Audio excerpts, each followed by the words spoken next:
Good morning once again. Today we'll discuss national movement. I'm sure you're familiar with most of the aspects of national movement. As part of national movement, I'll also discuss um, today.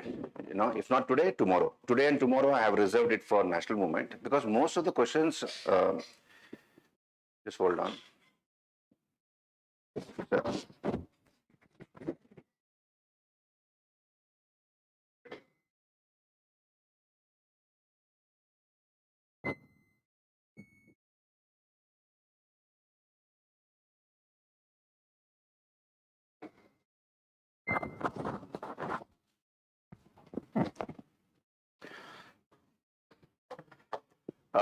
So today and tomorrow, I have reserved it for national movement, and national movement also you have covered. Now, Indian national movement. What is nationalism? Sorry to bother you early morning, but then let's make it interactive. What's nationalism? Nationalism ante emi?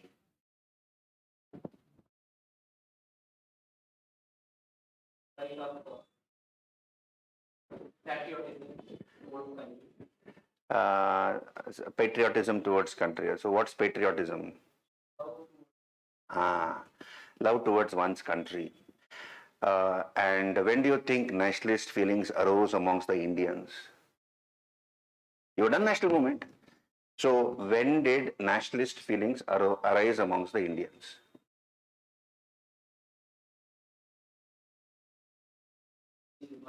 Very good. After Sepoy Mutiny, particularly from 1870 onwards, 1870 onwards, right? During the Sepoy Mutiny, there was no feeling of nationalism. There was no feeling of nationalism. In fact, Rani Lakshmibai fought against the British because her adopted son was not recognized as the ruler of Jhansi. So whoever fought, of course, she's considered to be a great patriot, no doubts about it. But the point is that they had local interests. The interest of the Indian rebels during the mutiny was localized to their own issues as such. Somebody's zamindari had been taken away by the British. Somebody's kingdom had been taken away by the British by application of doctrine of lapse or subsidiary alliance. And of course, the general population also supported because they were all adversely affected by British rule. But then the Indian national movement arose because of the British policies as well as a reaction to British policies. Okay. Now, we don't call the Indian national movement as a revolution. World history you have done? Have you done world history? We have American Revolution. What is American Revolution? American Revolution ante emi? Revolution. No, what is American Revolution? It is the American War of Independence. We don't call Indian national movement as Indian Revolution. Okay, because revolutions are generally spontaneous. Okay, bloodthirsty, passionate, emotional. Spontaneous, bloodthirsty, passionate, and emotional. And they are violent, inevitably violent. Revolution ante violence. Whereas to a large extent, the Indian freedom struggle was peaceful. To a large extent, it was peaceful, and mostly under the leadership of the Congress and Mahatma Gandhi. So to a large extent, it was peaceful, and it was a prolonged struggle for freedom. It was not happening 1 or 2 years. It happened for a period of time. And ultimately, we achieved our independence. So that's why it is called as national movement than revolution as such. Okay, clear with that? Now, you all know that after 1870, the British followed a policy of divide and rule, playing Hindus against Muslims, a province against province, prince against his own people, king against his own people. What was the reason for the policy of divide and rule? The reason is, in the 1857 mutiny, Hindus and Muslims had fought together as brothers. Okay, they had fought together against a common enemy, that is the British. And the British realized after suppressing the mutiny. Now, what's a mutiny, by the way? Sepoy mutiny. Mutiny ante emi? Huh? If revolt was mutiny, then why don't they use the word revolt? Mutiny ante eme. Britishers think that they are downward class. They don't know. Mutiny ante emi. You have to ask me, answer this basic question. What is mutiny?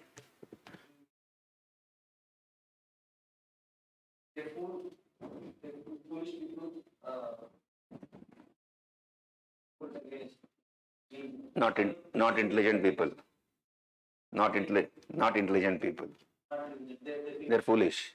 They think that so they give them down. No, Babu. Mutiny ante when soldiers refuse to take orders from their superior officers. Did you understand? In the army as well as in the police, there is a hierarchy. Okay, you are supposed to listen to the orders of your superior officer. समझ में आ गया ना? So when the soldiers refuse to listen to their superior officers, that is called mutiny. The British called as a Sipahi mutiny. Sipahi is Sipahi. Hindi mein Sipahi, that is soldier. And British called as Sipahi. And mutiny is when soldiers refuse to take orders from their superior officers. In the army, even now, everywhere or throughout the world, they'll ask you, the superior officer will brief the soldiers. So this is the plan, we're going to attack like this. Okay, this part of the brigade you attack from this direction, this part attack from that direction, and we will attack from the center. Koi prashna, koi doubt karke puchega. He'll ask any doubts, any questions. That's the time the soldiers are supposed to answer. Yeah, ask this officer, sir, he can make a suggestion, he can ask a question, he can clarify his doubts. If everybody keep quiet, that means they have understood the order. They are supposed to clearly listen to the orders and follow the orders to the T. They cannot digress from the order. Now, once the order has been given and everybody have agreed, the one soldier cannot say, I will go from another direction and take the enemy by surprise. He'll be shot dead because he is not ordering, he is not following the protocol. Okay, now the Sepoys, that's Sepoy mutiny, you all know that. So here in the Sepoy mutiny, Hindus and Muslims had fought together and they had uprooted British authority. In many parts of India, British authority had been uprooted. And of course, later the British regrouped. They regrouped, reconquered all those areas, and then the company rule was brought to an end. And the British Crown, the Parliament of England, took over the direct administration of India. Now, after 1870, the British official policy was divide and rule. If Hindus and Muslims again join together, it will be difficult for the British to continue to rule this country. So let us play them against each other. So that became the official policy, divide and rule. Okay. Now, 1870 onwards, we have a few localized institutions or organizations established, okay, in the provinces or in the states, or they were catering to certain sections of society, like Zamindari Association. You know that pre-Congress associations or organizations. Zamindari Association. It was an association of zamindars. They are all the zamindars were joined together. They have formed an association, and whatever are their grievances, problems, they will put forth before the British and try to get it addressed. Okay, Bengal British India Society. Bengal British India Society it was only meant for the people of Bengal. Okay, whatever grievances or problems they had with respect to the British, they will address the problem and try to get a solution from the British government. So it was regional or localized in nature. And it was Surendranath Banerjee, you have an organization called Indian National Conference, which was established just before the Congress was established, Indian National Conference.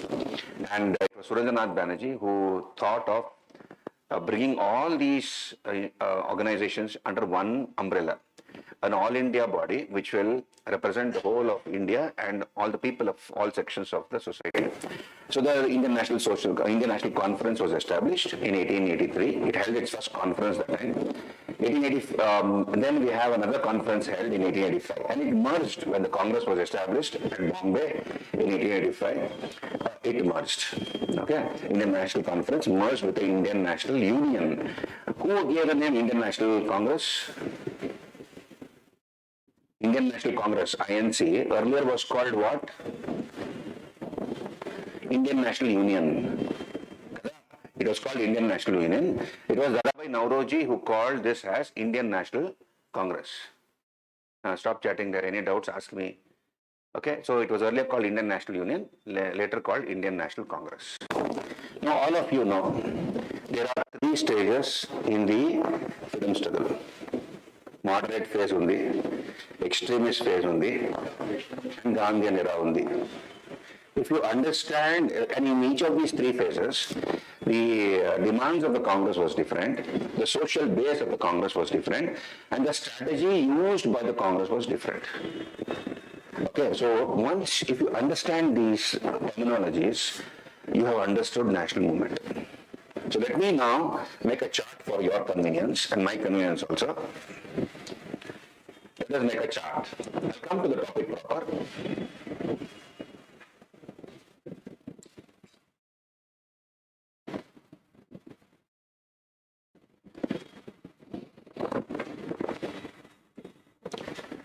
Now, so we have three phases. Moderate phase moderate phase. Moderate phase. This is from 1885 to 1905. Extremist phase. Extremist phase of the Congress. Also called neo-nationalist phase. Neo-nationalist phase. This is from 1906 to 1919. And then we have the so-called Gandhian era. Gandhian era is from 1920 to 47. So this is first phase, second phase, and third phase. You all know this. Now, if I make a chart, is the rubber?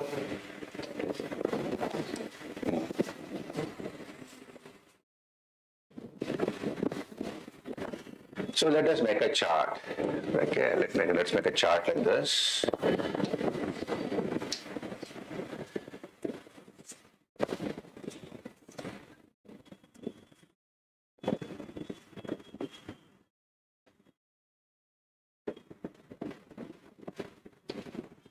So you have one, that is moderate phase. Number two, extremist phase. Number three, Gandhian era. Now, what are the demands in each of these three phases? What is the strategy used?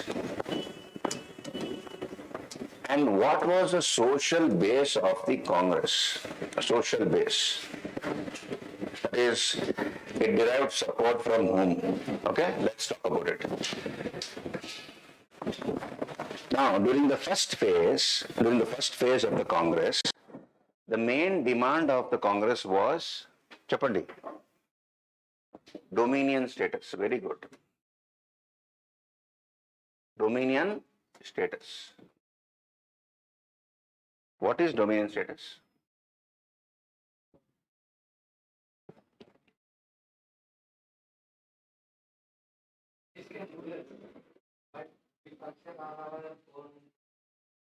You make our laws and you have something. The guidance of British rule about country. That's what he said.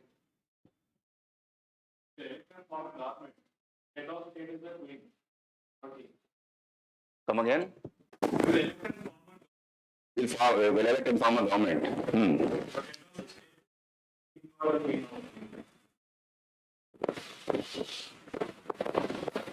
No. Dominion status is, what did the Congress, the moderate leaders demand? Increase the proportion of Indians in government and administration. Increase the percentage of Indians in government and administration. That is called dominion status. Okay, so the main demand was dominion status. Okay, so that is dominion status. Increase the proportion of Indians in government and administration. Okay, that is dominion status. So that was the main demand of the Congress during the moderate era. Okay, this is where most of the students in all over, wherever I go, it's for Chennai or Pune or Delhi or Bangalore, students are not able to understand these basic terminologies, and that's where they get confused with respect to national movement. So I'm not surprised at all. Now we'll come back here. Dominion status. Now what about strategy? Strategy Chappandi. What was the strategy of the moderates? Famously called 3 Ps. Okay, 3 Ps. That is prayer, petition, and protest. What is known as constitutional means of agitation. What are called constitutional means of agitation. Constitutional means of agitation. Prayer. Ikkada chudandi sir, these are our demands. Humbly, with a lot of respect, they will pray to the British authority to get their grievances addressed. This is our humble request, sir. We will request you, please get these demands of ours fulfilled. Petition, they will all write a petition. These are the demands. They will sign it and they'll present it to the British authority. Protest. They will give speeches within the 4 walls of the legislature. Imagine this is the legislature. So the moderate leaders will give a speech. Okay, within the 4 walls of the legislature. They might also criticize the government in a very humble and courteous manner, and they'll try to get their grievances addressed. The moderate leaders believed in the British sense of justice and fair play. They considered it as providential. Providential ante God's gift. It is God's grace. We are lucky to be ruled by the British. That's what the moderate leaders believed, that it is providential, God's grace, that British are ruling over us. And British are ruling on the entire world. Major parts of the earth was ruled by the British. Therefore, they're very busy. They don't understand the problems of the Indians. And once they understand the problems of the people of India, then they will provide succor. They will provide relief to those problems. They'll give solutions to those problems. So they believed in the British sense of fair play and justice. And they felt that the British are going to introduce parliamentary democracy in this country. Okay, this is the moderate strategy. 3 Ps: prayer, petition, protest. What is called constitutional means of agitation. Within the 4 walls of the legislature, they'll give speeches, they'll pass resolutions, they'll present petitions, and they'll try to get it redressed by the British. Okay, and what was the social base? What was the support of the Congress during this period? This color of pen is okay? Okay, color is okay, it's all visible? Okay. So the strategy was social base confined to the urban elite, urban educated elite. They were all living in cities and towns. Rich people, zamindars, professionals, doctors, lawyers, journalists. Okay? They were all well-traveled, well above their means. Rich people living in cities and towns. So it was confined to the urban educated elite sections of the society. This is the moderate era. And you have the leaders, all those leaders and all are there. We'll talk about it later. Firusha Mehta, Surendranath Banerjee, Badruddin Chabji, okay, Din Shah Wacha, etc. R.C. Dutt, all those people.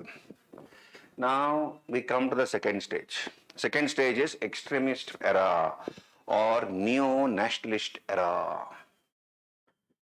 What is extremism? Chapati.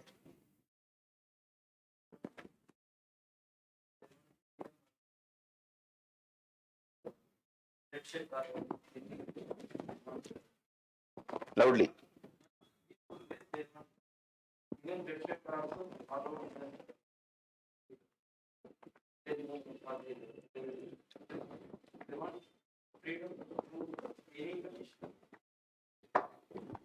Anybody else? Wrong.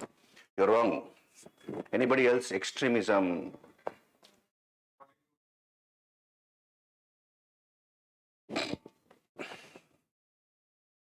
No. And don't confuse the word extremist stage with the present terminology, the meaning which is used nowadays. Extremism in Jammu Kashmir, extremism in the Northeast, that is terrorism. Extremists were those congressmen, so those people who were part of the Congress. Understand this, they were part of the Congress. Lal Bal Pal, famous trio of Lal Bal Pal. Lala Lajpat Rai, Bipin Chandra Pal, Bal Gangadhar Tilak. Did they believe in the cult of the bomb? Bomb dalo udao. Did they believe in that? No. They were also part of the Congress and they were opposed to the moderate strategy. They were opposed to the moderates. Congress during this period, understand this, during the moderate phase, used to meet 3 days in a year. It used to meet 3 days in a year. December 29th, 30, 31st, 3 days. And they will pass resolutions, they will give speeches, okay, and they will decide, they will elect a Congress president, they will elect a president, they will pass speeches and resolutions, then they will decide when they are going to meet next year, and they'll disappear, they'll go away. There was no mechanism for the Congress to work on a daily basis except those 3 years, 3 days. Entire year it will not meet, only once in 3 days in a year it will meet. They'll elect a president, pass resolutions, give speeches, decide another venue when they're going to meet next year, and then again disappear. That's why the extremists criticize the moderates as there is no use croaking once a year like a frog. When does the frog croak? During the rainy season. And why does it croak? It has a different purpose, to attract a mate. These fellows, moderates, used to croak once a year, 3 days like a frog, and disappear. That's why you have people, extremist leaders, criticizing the Congress. Okay, that there is no use. They called them as political mendicant. They criticize them as political mendicant. Mendicant ante yemi? Beggar. Religious beggar. Who is a religious beggar? In the name of God, he'll come in front of your house and ask for bhiksha. Amma bhiksha. Okay, that is a religious mendicant. In God's name, please give me some money, give me some food. Political mendicant, moderates. Extremist leaders criticize the moderate leaders as political mendicants. You dirty fellows, you are like beggars, standing before the British and begging instead of claiming your rights. These are the extremist leaders. They never suggested the cult of the bomb. That is revolutionary terrorists. You understand? Revolutionaries. They were not part of the Congress. They were all youngsters like you people. They believed in the cult of the bomb, assassinating unpopular British officials from the lowest to the highest stage. Publishing revolutionary literature, journals, so that more youngsters can read what is there in those, what is written in those papers and join their fold. They believed in political dacoities, looting banks, post offices, etc., because they required money for their activities, by buying weapons, publishing revolutionary literature, etc. Those are revolutionaries. They were not part of the Congress. Okay? Extremists were part of the Congress. They did not believe in the cult of the bomb. So what was the strategy of the extremists? The demands of the extremists? Self-government. What is self-government? They use the word Swaraj. Swaraj. Self-government ante emi? Cheppandi. They demanded self-government. Self-government is, as some of you pointed out earlier, you see, you have Australia, Canada, New Zealand, they were all part of the British Empire. You understand, those days. So they were under the control of, they were under the British Empire, Canada, Australia, New Zealand. And British government had allowed the people of Canada, Australia, New Zealand to, they had introduced elections in those countries, and people had elected their representatives, and they were running the government, but under the umbrella of the British Empire. So these extremist leaders demanded the same thing. You fellows, Britishers, you have given self-government to Canada, Australia, New Zealand. We also want the same. You introduce elections in this country. We will elect our representatives and let them run the government under the British umbrella. That is called self-government or Swaraj. Clear? What is the strategy used by the extremists? Strategy Chapande.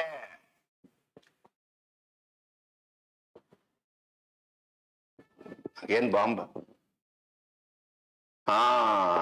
Very good. That's called passive resistance. passive resistance. That includes boycott, Swadeshi. Boycott and Swadeshi, passive resistance. What is passive resistance? Boycott. Boycott is what? No, come again. Look here. Children will stop going to English medium schools. Okay? But they will lose their education. If they stop going to English medium schools, they will lose their education. Therefore, alternatively, national schools were opened to teach students in vernacular language, Telugu, Tamil, Marathi, Hindi, so that they don't lose their education. Lawyers and litigants will stop going to the courts, British courts, to seek justice. I have a problem. Some land dispute is there, or some other problem is there. So I generally would have gone to a lawyer and a court. Instead of going to a lawyer and a court, they will open arbitration councils, local arbitration councils. People will go there, panchayats, and I will get my problem redressed in a panchayat or in a local arbitration court. They will stop using British goods, textiles, clothes, all factory made, English factory made goods. Then in place of that, they will use Swadeshi, that is hand spun khadi. That is called passive resistance, boycott and Swadeshi. Boycott everything British and adopt local Swadeshi. And what was the social base of the Congress during the extremist era? It became slightly broad-based. It spread to the middle class, living in towns and cities, educated middle class. Earlier it was only confined to the elite sections. Now educated middle class living in towns and cities. So it slightly became broad-based. Did you understand the meaning of self-government or Swaraj? Okay, that is Swaraj. Now we come to the third phase, Gandhian era.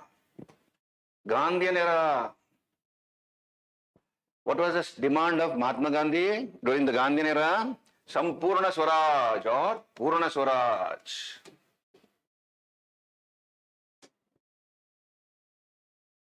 You get out of our country and we will run our own affairs. We will take care of our own affairs. We want complete independence. We have nothing to do with the British.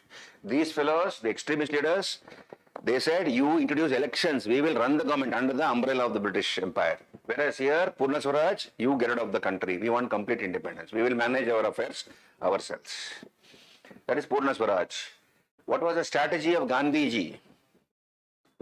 Ahimsa, non-violence, and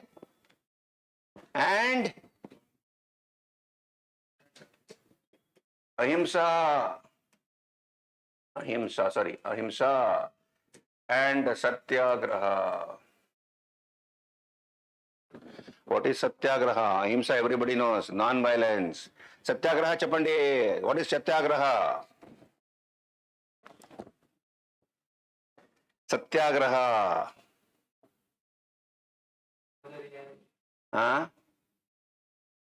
Know the reality. Satyagraha is bringing about a change in the heart and mind of our adversary through self-suffering.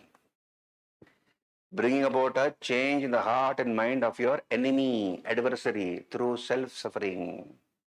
That is called Satyagraha. Gandhiji called it as the weapon of the strongest. It is not a weapon of the weak. Okay, for example, he uses the Satyagraha technique in the Ahmedabad mill strike. Ahmedabad mill strike, World War I was going on. You have inflationary conditions. What is inflation? Prices of essential commodities had increased. The mill workers of Ahmedabad were demanding a bonus. They were demanding a wage hike. Rather, they were demanding a wage hike, increase our salaries, because the cost of essential goods has increased. With our salary, we cannot maintain ourselves and our families. they're demanding from the mill owners increase in salaries. But the mill workers, mill owners gave them a bonus, 20% bonus. That's it, one-time bonus. Istaru. The workers were not happy. And Gandhiji went there. And on behalf of the workers, imagine this, understand this, on behalf of the workers, he told the workers, so they stopped, when they gave a bonus of 20%, the mill owners, the workers, and they demanded more. They said, this is not enough for us. We want an increase in the wages, you are just giving us a 20% bonus. So this is not sufficient. So the mill owners demanded, they are called for a lockout. What did they do? They locked the gates of the mill, okay, and went away, thinking that how long will these fellows agitate? They'll come back.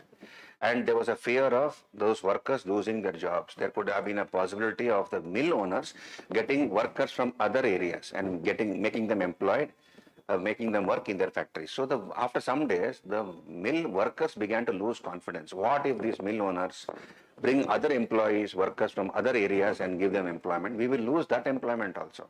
Gandhi goes there and tells the mill workers, you don't worry, on your behalf, I will go on a fast. I will fast. Okay. And he sat for a fast. Now, mill workers, till now, their confidence was low, their morale was low. Now, on their behalf, somebody else is fasting, not eating food and drinking water. And they began to support Gandhi. And the mill owners came to know about this. Somebody called Gandhi, advocate, lawyer from South Africa, he is sitting and fighting on behalf of the workers, and he has not eaten food. He is sitting on a hunger strike. So after some time, there was a change in the heart and mind of the mill owners, and they decided to give 35% bonus. You understand? That is called Satyagraha. Through self-suffering, you bring about a change in the heart and mind of your enemy. समझ में आ गया? That is Satyagraha. Ahimsa is non-violence. So these are the two strategies followed by Gandhi, Ahimsa and Satyagraha. And of course, we have the social base of the Congress. It was broad-based. Gandhi ji believed in the immense capacity of the masses to make sacrifices. No, these people, the moderates and the extremists, did not believe that the masses can be involved in the national movement, in the freedom struggle. And Gandhiji had no qualms about it. He felt they have great capacity to make sacrifices. So he broad-based the national movement. He made it a grassroots level movement. He made it a grassroots level movement. Grassroots level. In the Champaran Satyagraha, in the Champaran Satyagraha, peasants became part of the national movement. He fought for the rights of farmers. Then in the Ahmedabad mill strike, he fought for the rights of workers, mill workers, and other workers, all other sections also joined the national movement. Okay, Muslims were involved. You have the Khilafat movement. Muslims were involved. He involved later the Harijans. Okay, he fought he called the scheduled caste as Harijans. So he involved the Harijans. Women became part of the freedom struggle. Women. Okay, so he broad-based the national movement. So this is the gist of this national movement. If you understand these three stages, you have understood national movement. समझ में आ गया ना? All of you clear? So moderate phase, extremist phase, and Gandhian era. Okay, in each of these three phases, the strategy, the social base, and the demands of the Congress was different. Okay.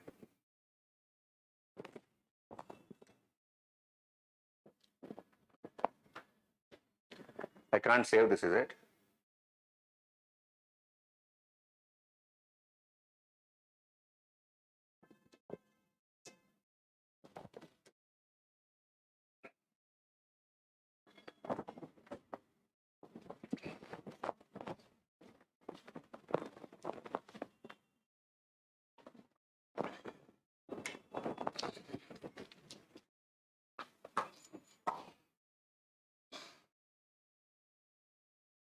Right.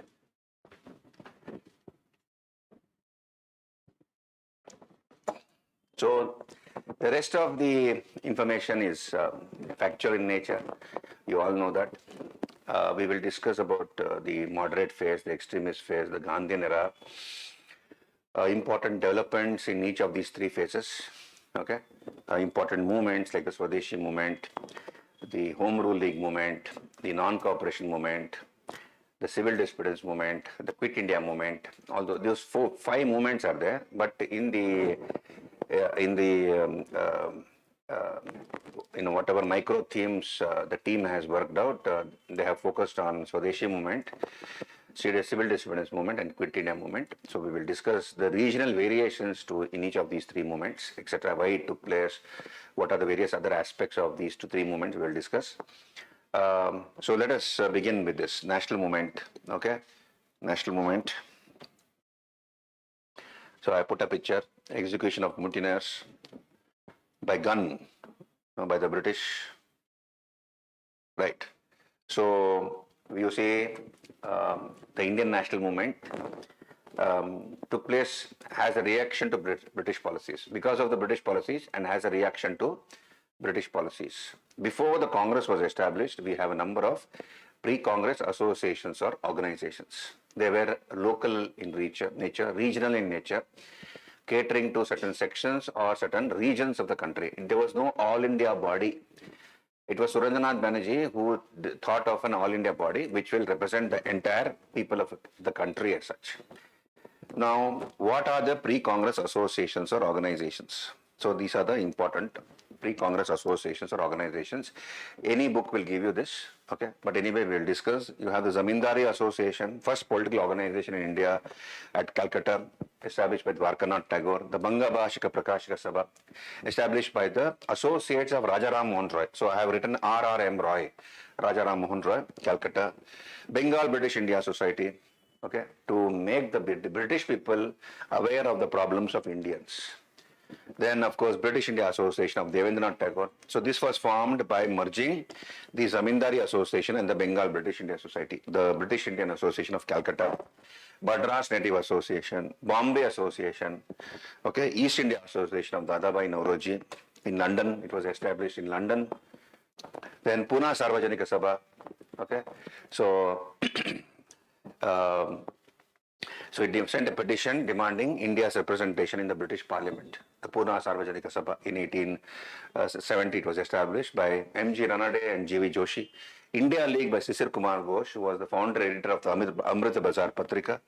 Indian Association of Calcutta. This was the most important of the pre-Congress organizations or associations established by Surendranath Banerjee and Ananda Mohan Bose. Okay. In 1883, All India National Conference was organized by the Indian Association. This was like a dress rehearsal of the INC, Indian National Congress. And in the second session of the All India National Conference, it merged with the Indian National Congress. It became part of the Congress. Okay. Surendranath Banerjee could not attend the inaugural session of the Congress because he was presiding over the second session of the Indian National Conference. I'll share all these things with you, okay? Not that you don't know, you know it, in any textbook will give you, but when you see it in a bigger screen, it's a sort of a revision. At the same time, you might know many things, new things. Okay. So these are the important pre-Congress associations or organizations. Madras Mahajana Sabha, Bombay Presidency Association. These are the, so they were only catering to certain sections of the society or certain regions. There was no all India body. Now we have, what are the reasons for the birth of the Congress? What are the various reasons? The Vernacular Press Act and the Arms Act introduced by Lytton. Vernacular Press Act and the Arms Act. What is Vernacular Press Act? Yesterday I told you, remember? What is Vernacular Press Act? So I have given the information here. Just hold on. Vernacular Press Act. Don't get busy reading there. Vernacular press is the local language press, Hindi, Kannada, English, Marathi, Telugu, etc. They used to criticize British policies. Therefore, a law was passed by Lytton called the Vernacular Press Act, wherein before the next day's newspaper is published, that vernacular newspaper is supposed to send a copy of that newspaper, next day's newspaper, to the British authorities.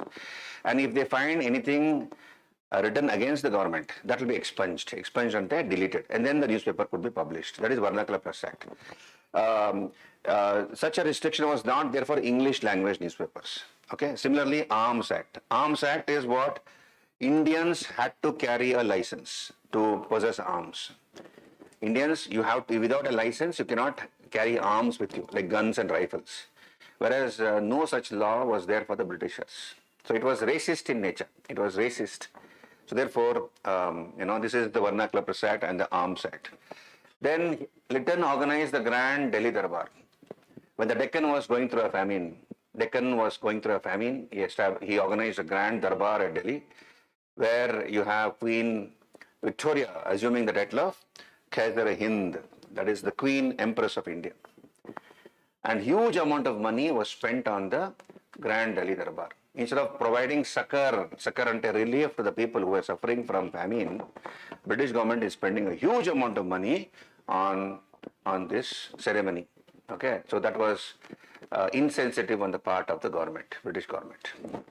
Then of course we have Ripon. Now introduce the Ilbert Bill controversy. What is this Ilbert Bill?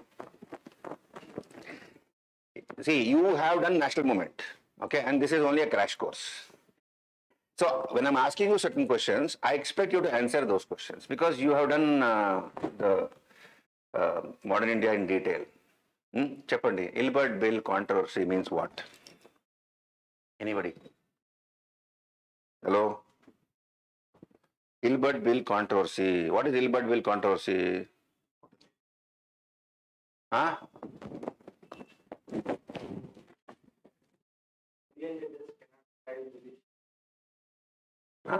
Indian judges cannot try Britishers. Now what happened? See, you are preparing for an interview also by default. Okay? So you should be able to express in simple English whatever you want to tell me. If it is not English, then Telugu and Chappandi, somebody, I don't know Telugu, but at least make an effort to speak out. Because in the interview, you will have to speak out. You can't stay quiet. Ilbert Bill controversy is earlier Indian judges could not try Britishers or a European accused of a criminal offense. I'm a Britisher. Okay, imagine I'm a Britisher. I've murdered somebody. It's a criminal offense. Now, I cannot be tried by an Indian judge, however qualified he might be. Now, Ripon decided to erase this racial disqualification for Indian judges. According to the Ilbert Bill, why is it called Ilbert Bill? It was drafted by Courtney Ilbert, law member of the Governor General's Executive Council. He was a law member of the Governor General's Executive Council. His name was Courtney Ilbert. That fellow writes a bill, okay, which was approved by Ripon. Under that bill, Indian judges of district and sessions rank, district and sessions court undila. So Indian judges of district and session rank can try a European or a Britisher accused of a criminal offense. So I am an Indian judge of districts and sessions rank. I can try a European accused of a criminal offense in my court. The Britishers, once this bill was proposed, it was not passed. It was proposed by Courtney Ilbert to Ripon. All the Britishers joined together. Put pressure on the British Parliament also not to get this bill passed. They said, however qualified an Indian judge might be, he has no credentials or qualifications, or he is not fit to try an European or a Britisher accused of a criminal offense. So they got it amended. Under the amended form, that accused person, whoever is a Britisher or European accused of a criminal offense, can choose to be tried by a jury, half of which were Britishers or Englishmen or European, half of which were either Englishmen or European. So I am a Britisher, I'm accused of murder. I will choose who is going to try me. Okay, so there will be a panel of judges. Half of the judges will be either European or Britishers. So they got the bill amended to their liking. This is the Ilbert Bill controversy. Indians were mute spectators. They thought, my God, look at these Britishers. They have joined together and they have got this bill amended. That was the immediate reason for the establishment of the Congress. We also should come together. And we should also form a body, all in the body, and join to work together to get our demands met from the British. This is the immediate reason for the establishment of the Congress. Did you understand Ilbert Bill? Hello? Yeah? But that is Ilbert Bill controversy. So here Ripon, it happened during the time of Ripon. So Governor General Ripon introduced the Ilbert Bill, which would have enabled Indian judges to try Europeans. There was vigorous campaign carried out by the Europeans against it, leading to its withdrawal. So basically it was amended. Okay. Then of course we have, once the Ilbert Bill was amended, Indians felt we should also gang up and form an all India organization and work together to get our demands met. Okay. So the Vernacular Press Act, Arms Act, Ilbert Bill controversy. Whenever I have given a yellow background, that is meant for you people, for you to go through it and understand in a detailed manner. I have explained to you already. Okay, this is Ilbert Bill controversy. Now, who was the person who established the Congress? A.O. Hume, this man. Alan Octavian Hume, A.O. Hume. He was a retired ICS officer. And there are certain theories regarding the establishment of the Congress. Congress was established where? At Bombay. Okay. Originally, the first session of the Congress was supposed to be held at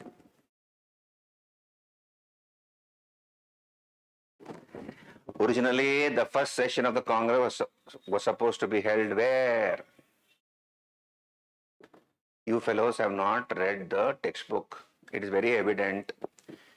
You attended the class. It looks like you have not read textbooks. Please read textbooks. All these details are there in the textbooks.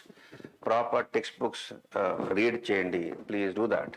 Tell me, original venue was Pune. It was supposed to meet. It was supposed to be held at Pune. But what happened? That venue was shifted to Bombay. There was an outbreak of cholera. There was an outbreak of cholera in Pune. And therefore, the venue was shifted to Bombay. And the Congress held its first session at Bombay. Where? At the Gokuldas Tejpal Sanskrit Pathashala. This is the Gokuldas Tejpal Sanskrit Mahavidyalaya, Bombay. It was attended by how many delegates? 72 delegates. Okay, 72 delegates. Who was the first president of the Congress? W.C. Banerjee. Umesh Chandra Banerjee. And we have something called the safety valve theory. Safety valve theory. What is safety valve theory?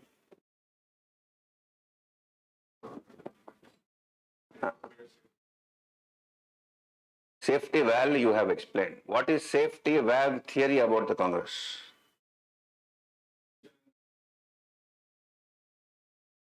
That time it was going to a certain point where it was necessary to maintain common organization. Where it will be a sort of a pseudo representation. Very good. That is safety valve theory. That is, is it true? Is safety valve theory true or is it a myth? It's a rumor. Correct. It's a myth. There's no truth in that. So, what is safety valve theory?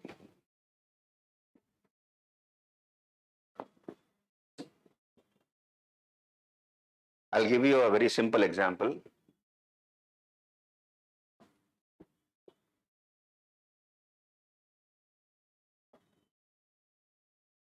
This is a cooker.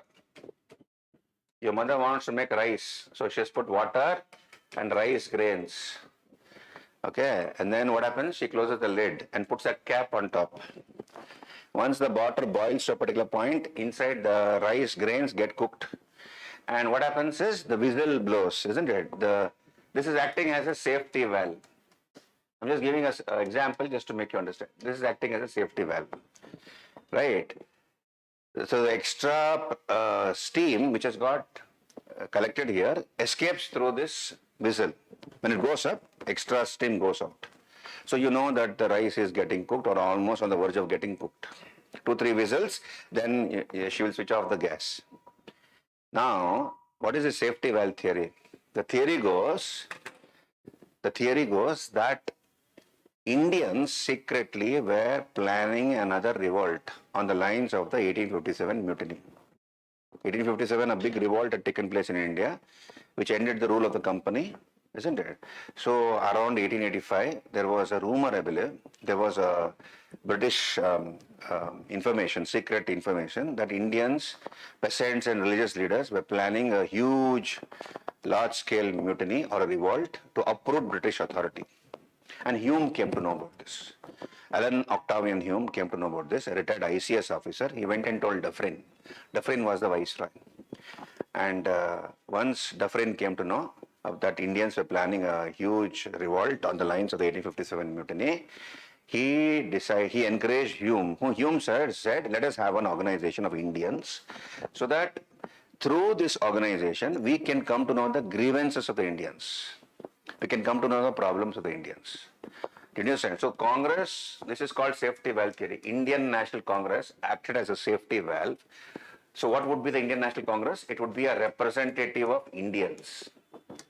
It would be a representative of Indians, and through the Congress, which would be a representative of Indian leaders, British will come to know the grievances of the Indians. What is bothering the Indians? Why the Indians are planning for a revolt? And once they come to know through the Congress, they will be able to provide succor. They will provide relief to the people, and that way a mutiny can be avoided. समझ में आ गया ना? This theory was propounded by Lala Rajpat Rai. The safety valve theory was first propounded by the extremist leader Lala Lajpat Rai. But there is no truth in this. There is no truth in the safety valve theory. It is a myth. Modern historians have rejected it. Rejected the safety valve theory. This is the most popular theory as regards the establishment of the Congress. Safety valve theory. So now I will tell you the other theories which are there with regarding the establishment of the Congress. There's not one theory, there are 5, 6, 7 theories regarding the establishment of the Congress. So let us understand the various theories. Did you understand safety valve theory?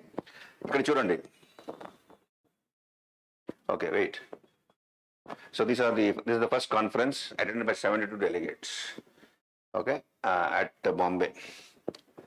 Now, so safety valve theory, I just to explain, okay, what is safety valve theory? It was established as a safety valve for revolutionary discontent, put forward by A. Hume and believed by W.C. Bonoji and others. Lord Dufferin is said to have encouraged Hume to go on with the formation of the Congress. Okay, so if not against the Indians, at least against an aggressive party which was established by Suryanarayan Banerjee. So this was a sort of safety valve theory. Okay, second is the conspiracy or rebellion theory. Conspiracy or rebellion theory. So here it says that there was a rebellion being planned by the farmers and the religious leaders.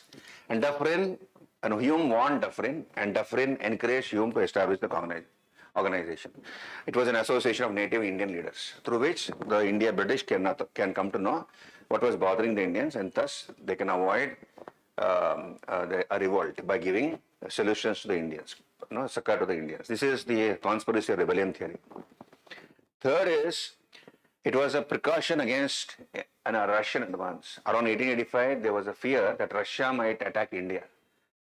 Russia might attack India, and therefore the Congress was established. Okay, this is a precautionary move against Russian advance. Third is, it was planned by the Theosophical Society. Fourth theory, particularly its leaders like Raghunath Rao and N.N. Sen. Okay. But then please understand, the whole idea was to bring different parts of India under one body. But then we used to have many conferences which had an all India nature. So this theory has been rejected. It was established by theosophical leaders Raghunath Rao and N.N. Sen, who thought of bringing different leaders from various provinces under one platform. But then we used to have all India conferences in many parts of India. So to say that it was the work of the Theosophical Society again is wrong. Okay, then it was acting as a sort of a pocket parliament. The INC was established as sort of a pocket parliament or native legislature to stem the rising discontent against British rule. The last is, the most widely accepted view is this. It was a logical culmination of all these developments. Spread of Western education. Western education had spread amongst the Indians. You have the birth of a middle class, a vibrant middle class, well-traveled, well-educated. They understood that they were subservient to the British and they wanted independence for the country. Urbanization, economic hardship of almost all sections of Indian society, political grievances, active role played by vernacular press. All these things together led to the establishment of the Congress. Hemandi, these are the various theories regarding the establishment of the Congress. So it will help you to answer even mains questions, some of the information given in the PPT. I have actually reduced the number of information because this is a crash course, but otherwise, still I'm trying to give it a broad spectrum. Okay.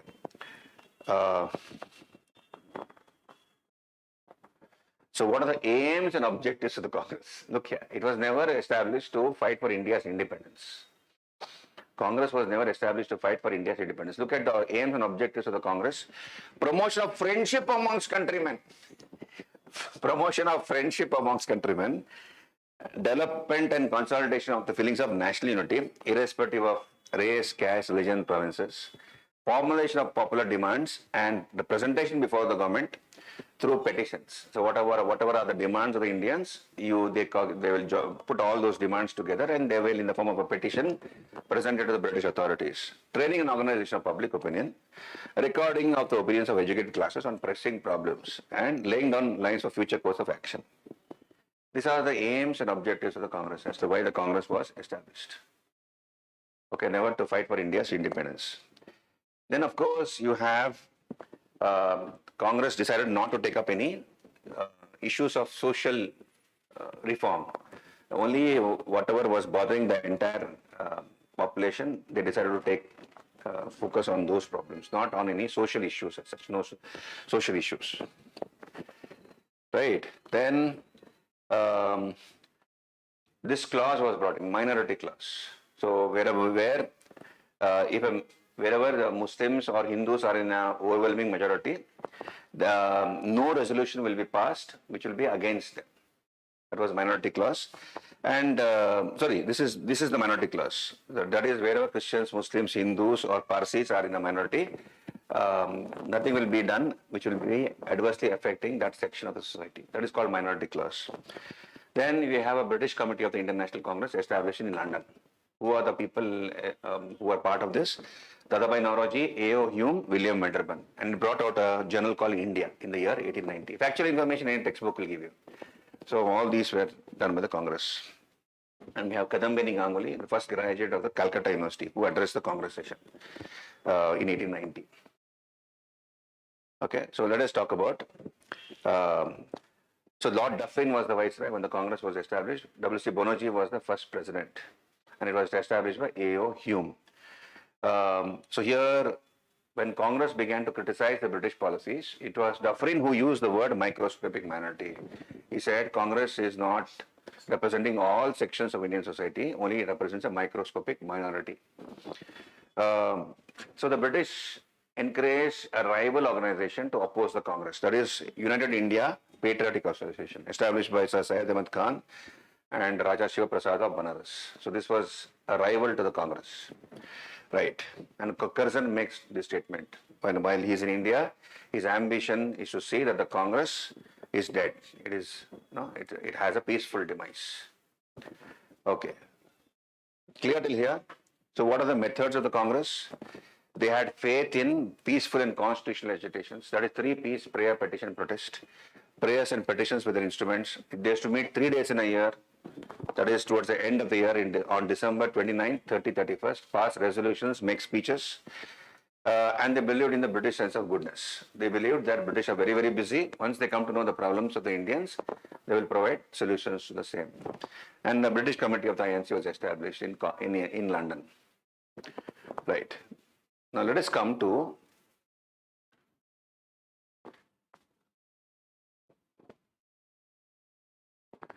important Congress sessions. Important Congress sessions. So all of you clear till here? Any doubts?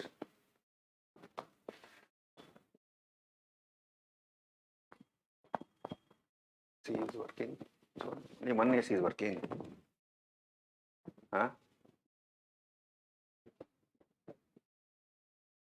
If you don't want AC, what is the temp? See, what is it's not? It's stuffy actually. 20. Okay. Now increase it, no? Make it 20. No. It's a 20 is fine. A big room, so one AC is not enough. You're getting the effect of AC? It's behind. Oh, there's one more. Okay, fine. So here we have important Congress sessions. I have put it. So you see here, these are the important Congress sessions. 1885, Mumbai, Vomesh Chandra Banerjee. Okay, attended by 72 delegates, 54 Hindus, 2 Muslims, rest were Jains and Parsis. Totally 72. Viceroy Lord Dufferin. Then 1886, Calcutta, Dadabhai Naoroji. We have the establishment of PCCs, Provincial Congress Committees, in that session. Then Madras session in 1887, Badruddin Tyabji was the first Muslim president. First English president was George Yule at Allahabad, isn't it? 1888. Then William Betterman, Mumbai. Dinshaw Vacha, Mahatma Gandhi attended for the first time in any session. In 1901, Calcutta session, he came back from South Africa, attended this session at Calcutta. Banaras, Gopal Krishna Gokhale, Swadeshi movement had begun, and the proclamation of Swadeshi movement. We'll come to that. Then Calcutta, Dadabhai Naoroji, adoption of the goal of Swaraj. So Swaraj was adopted as a goal of the Congress in the Calcutta session, presided over by Dadabhai Naoroji. Surat, Rash Bihari Ghosh. We have the Surat split. Surat split, we'll come to that, hold on. Surat split. Rash Bihari Ghosh defeated. We'll come to that. Then Lucknow session, Ambika Charan Majumdar, AC Majumdar was the president. We have Congress and Muslim League unifying. Congress became one. Moderates and extremists became one. Extremists were invited back into the Congress, and both the Congress and the Muslim League presented joint constitutional demands before the government. Then Calcutta session, first woman president, Annie Besant. She was the first president of the Congress, woman president, Annie Besant, 1917. Lala Lajpat Rai, the Calcutta session, okay. Nagpur, C. Vijay Ragacharya, then Maulana Abul Kalam Azad, youngest president of the Congress. At the age of 25, he became Congress president. 1923, Delhi special. See, Congress, Congress in its very first session had taken a decision. I forgot to mention this. Now understand this. That every year a venue would be decided in advance. Like for example, first session was held at Calcutta, Bombay. Second session was held at Calcutta. Now, they have decided the next session venue already, Calcutta. And according to the Congress bylaws, the president should belong to another province. He should not come from the same province where the Congress session is going to be held. For example, if the Congress session is going to be held in, let us say, Madras presidency next year, nobody from Madras presidency can become the president of the Congress. Somebody other than the Madras presidency can stand for the Congress president's elections and he can get elected. So that was, and then every year they're going to meet once. In case of an emergency, they can have any number of sessions. So that's why I said, you see this, Delhi special. It's a special session called at Delhi. Okay, Delhi special. Belgaum session, Belgaum is in Karnataka. This was the only session presided over by Gandhiji. 1924, Belgaum session. Sarojini Naidu, Kanpur session, 1925. First Indian woman president. Second woman and first Indian woman president was Sarojini Naidu. So all these things I have put here. Lahore session, Purna Swaraj resolution was passed at Lahore, December 31st, 1929. Karachi session, Vallabhbhai Patel, only session presided by Vallabhbhai Patel. Sardar Vallabhbhai Patel presided over the Karachi session of the Congress. So fundamental rights, socio-economic principles, rights were all enunciated there. Lucknow session, Jawaharlal Nehru, okay. Then Firespur session, that was the 50th session, first held in a rural setting. First time in a rural area, Congress session took place, Firespur session, and the Kisan Manifesto was reflected there.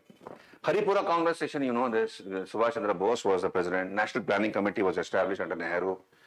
Okay. Then Tripuri session, Tripuri is in Madhya Pradesh, a small village in Madhya Pradesh, and Subhash Chandra Bose defeated Pattabhi Sitaramaiah. the candidate of Gandhiji. You know that. Then Meerut, J.B. Kripalani, Jaipur, important Congress sessions. Okay. Hello, are you there with me? So we'll talk about the moderates, age of the moderates. So who are the important moderate leaders? These are the important moderate leaders. You know, so okay, this has got my God. I have the picture photos here. W.C. Banerjee, you know, this got smushed. Gokhale, Firoz Shah Mehta. So this is.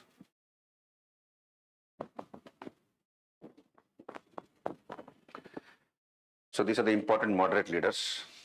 Okay, Batuddin Chapji, Sudhanath Banerjee, Firoz Shah Mehta, Rash Bihari, Ghosh, Madan Mohan Malaviya. So all these people. Now, what are the aims of the moderates? So, British colonialism and nationalism were not contradictory, rather they were complementary. They believed in the British sense of justice and fair play. Okay, so British were invincible. You cannot defeat the British. They were invincible. So only by a policy of cooperation you can get your demands met. And England was the mother of parliamentary institutions, and they're going to introduce the same in India. So in other words, the moderate leaders, they all belong to educated elite sections of society. They were rich zamindars, professionals, lawyers, journalists, etc. And they believed that it is God's grace that British are ruling over this country. Okay, that's what they believed in. So they believed in constitutional means of agitation. That is within the four walls: prayer, petition, protest. Now, during the moderate phase, what was the Congress program? So demanded minor constitutional reforms, economic relief, administrative reorganization, protection of civil rights, constitutional agitations within the four walls, and believed that British people in Parliament wanted to be just to India. They were too busy.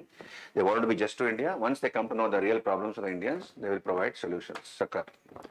Important demands are these. They strongly criticize the economic drain, the drain theory proponent by Radhavai Noroji. So they supported that. Expansion of the legislative councils. They wanted more Indians to be represented in the legislative councils. They wanted an element of election to be introduced. Okay. Then increasing the upper age limit of the ICS. Earlier, Lytton had reduced it to 19. From 23, it had been reduced to 19. So they wanted upper age limit to be increased so that more Indians can write the examination, are eligible to write the examination, and they wanted simultaneous exams to be conducted in India also. Earlier, Indians had to go to England to write the ICS exam, and they had to learn certain foreign subjects like Latin and all that. Who was the first person to pass the ICS exam? Satyendranath Tagore, brother of Rabindranath Tagore, Satyendranath Tagore. Okay, you know that. Okay, now we'll come back here. So, reconstitution of the Indian Councils Act, separation of judiciary from executive, repeal of the Arms Act, appointment of Indians in commissioned ranks of the army. You see, until, in the Sepoy mutiny, one of the grievances of the Indian Sepoys was that promotions were not there beyond Subedar. However qualified you might be, however capable you might be, you cannot be promoted beyond the rank of a Subedar. So the Indian moderate leaders demanded commissioned ranks for Indians. Okay. Then of course, reduction of military expenditure, Indianization of higher grades of administrative services, economic, political, and on moral grounds. So these are the main demands of the moderate leaders. All right. And so first 20 years, there was no change in the Congress policy. They managed to pass the Indian Councils Act. Okay. The British passed that, and they raised the slogan, no taxation without representation. Okay. So these are the important ones. So you have Batuddin Tabji, first Muslim president of the Congress. Word self-government was used in this session, and Dufferin criticized the Congress as representing a microscopic minority. Allahabad session, George Yule, he was the first English president of the Congress. And then of course, we have on the request of the moderates, Dufferin appointed the Accession Commission. Okay, these are the achievements of the moderates. Upper age limit was increased to 23 years. So up to 23 years, Indians can write the ICS exam. Indian Councils Act was passed. Then we have, on the request of the moderates, Indian Universities Act and the Calcutta Municipal Corporation Act was revoked by Curzon. What is this Indian Universities Act 1904? Indian Universities Act, I'll tell you wait. Indian Universities Act is Indian Universities Act 1904 ante. You have senates and syndicates in the university. Senates and syndicates, they run the university. You have the number of nominated members had been increased in the Indian universities. That is, element of election was removed. In universities, you have elections to the syndicates and senates. That was removed, and the British government was appointing the members to the senates and syndicates. Indians opposed that. What is the point in having syndicates and senates even when there is no element of election? Your British government is treating them as a government department and appointing members to the senates and syndicates. So they had opposed that. So therefore, it was revoked by Curzon. Then Calcutta Municipal Corporation Act. Again, the number of nominated members in the Calcutta Corporation had been increased by the British, removing the element of election. So again, that was revoked by Curzon. These are the achievements of the moderates. Hello, are you there with me, all of you? These are the achievements of the moderates. Okay, wait. Failure of the moderates, they restricted the social base of the Congress only to the elite. So even during this time, Congress was confined only to the elite sections of society. This is number one. Number two is, they failed to understand the clash of interest between colonialism and nationalism. They said they did not understand that colonialism is against nationalism. They said British interests and Indian interests are the same. So they failed to understand the clash of interest between colonialism and nationalism. And they failed to stop the partition of Bengal, which was done much against the public will. They failed to stop it. So let us come to the first, now we'll come to this, wait. So we have the age of extremists. Extremists, the Swadeshi movement will come to that. So who are the early extremist leaders? Aurobindo Ghosh, Vishnu Shastri Chiplankar, Raj Narayan Bose, Ashwini Kumar Datta, right? Lal Bal Pal. These are the important extremist leaders. Aurobindo Ghosh is called the founder father of extremist thought. He wrote a book called New Lamps for the Old, wherein he explained his philosophy of extremism. Raj Narayan Bose, Ashwini Kumar Datta, Vishnu Shastri Chiplankar, these are the important extremist leaders. And of course, the greatest of the extremist leaders foremost was Tilak. Tilak was a Chitpavan Brahmin, he introduced the Ganesh Festival Committee and the Shivaji Festival Committee. What was the reason why he introduced these committees, festivals? Ganesh Festival Committee in 1894, Shivaji Festival in 1895. What was the whole idea? Gather Indians. And what will he do after gathering the Indians? Was it meant for puja? Puja was incidental. See, he wanted to criticize the British policies. So, on the pretext of Ganesha Festival and Shivaji Festival, he'll organize it on a grand scale. People will come, common people like you and me will come to do puja. When they have congregated in Marathi language, he'll give a speech criticizing the British policies, economic policies and other policies. So he would in that way politically educate the people. Then people will do puja and go away. British authorities could not understand what is happening because they did not understand Marathi. So he used religious symbols to criticize British policies. But what was the demerit of such a policy? Very good. Where you have minorities who will not attend the Ganesh festival or the Shivaji festival. Ganesha festival will be attended only by Hindus. Parsis don't worship Ganesha. Muslims will not worship. Christians will not worship. Obviously, they never participated in the Ganesh festivals. Okay? So that is the demerit. Very good. Now, Tilak is the person who is called the father of Indian unrest. He praised the Chapekar brothers. He praised the Chapekar brothers for having killed Rand and Ayerst. Rand and Ayerst. That is called the Nasik conspiracy case, isn't it? Now, what is this? Why did he praise the Chapekar brothers, Damodar and Balakrishna Chapekar? Hello, are you there with me? These are the extremist leaders. Why did he praise them? He praised them as two patriots. You see, wait. Plague was going on in Pune. Plague. Plague is caused by rats. People were dying. Hundreds and thousands of people were dying. Rand was the collector of Pune.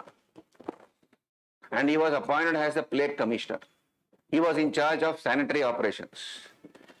So that is, British police officials, British policemen will enter each and everybody's house and they'll identify the plague victims. Somebody is vomiting, somebody is passing loose motions, he is suffering from plague. They will isolate that person. They will drag that person outside the house and they'll keep him in isolation so that from that person, plague doesn't spread to others. So here what happened is, British officers and soldiers, they entered anybody's house with their shoes on. However poor or rich an Indian is, he will keep two places very, very clean. The place where he does his puja and the place where he eats his food. He keeps it very clean. British officials are entering the houses and pulling them out and insulting the sentiments of the Indians that way. No alternative housing accommodation was made. Okay, the people of Pune had to spend their time on the streets in the cold weather of cold and nights of Pune. So the people were very, very angry. These two brothers, Chapekar brothers, they shot dead Rand and his military attaché, Ayerst. He was the military officer giving protection to Rand. And Tilak praised them as two patriots. So therefore he was arrested and for causing sedition. What is sedition? Huh? Very good. Speaking against the government. Okay, going against the government. That is called sedition. So he was sent away he was criticized, and sentenced to 18 months imprisonment. He wrote Gita Rahasya, all those things. Then we have Lala Lajpat Rai, Punjab Kesari, the Lion of Punjab, who wrote Unhappy India, and Bipin Chandrapal. These are the important extremist leaders. What was the strategy of the extremist leaders? Swaraj or self-government. On the lines of the colonies of Australia, Canada, and New Zealand. Their strategy was passive resistance, boycott and Swadeshi. Okay, and they broad-based the freedom struggle, the social base to the educated middle classes living in towns and cities. We have seen this. Now let us talk about the first important, the first important movement, the Swadeshi movement. Sorry? You came late. You came late into the class. I had explained that. They did not want to, they wanted to establish self-government or Swaraj. They did not use extremist measures like throwing bombs, etc. That is the revolutionary terrorists who did it. They were not part of the Congress. The revolutionaries were not part of the Congress. Extremist leaders like these people, Lal, Bal, Pal, they were all part of the Congress. So they did not believe in the cult of the bomb. You understand? That is the difference. Clear? Right. So these are the important extremist leaders. So let us talk about Swadeshi movement. So I have put a note on Aurobindo Ghosh. Aurobindo Ghosh, he was an extremist leader turned Swami. He retired in 1908, went away to Pondicherry, and there he established an ashram, the Auroville, even now it is there in Auroville in Puducherry. And he believed in what is called integral yoga. In actually, he writes a book called Life Divine, and he believed in what is called integral yoga. That is, you don't need to search for heaven after you die. On the earth only, when you're living on this earth, that itself is like a heaven. So, you see here, I've highlighted this. Terrestrial life itself, in its higher evolutionary stages, is the real goal of creation, according to him. He writes many books, including Life Divine. Savitri. Savitri is the longest epic in English language. Savitri, written by Aurobindo Ghosh, is the longest epic in English language. Okay, so this is Aurobindo Ghosh. And Aurobindo Ghosh is called the founder father of extremist ideology. He is the founder father of extremist ideology. Sorry. So I have given all the details. Go through it. So then they were also inspired by the writings of Swami Vivekananda, Dayananda Saraswati, Arya Samaj, all those people. So what are the reasons for the rise of extremism or neo-nationalism? One is realization on the part of the Indians that the true nature of British rule is exploitative. British rule is exploitative. Second is, what happened to this? Dissatisfaction with achievements of the moderates. So they criticize the moderates as political mendicants, meeting only 3 days in a year, criticizing British policies, passing resolutions and disappearing.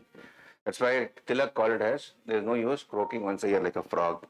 Reactionary policies of Curzon, Calcutta Corporation Act 1899, that is the Calcutta Corporation was reduced to a governmental department. Corporation officials were appointed or nominated by the British government.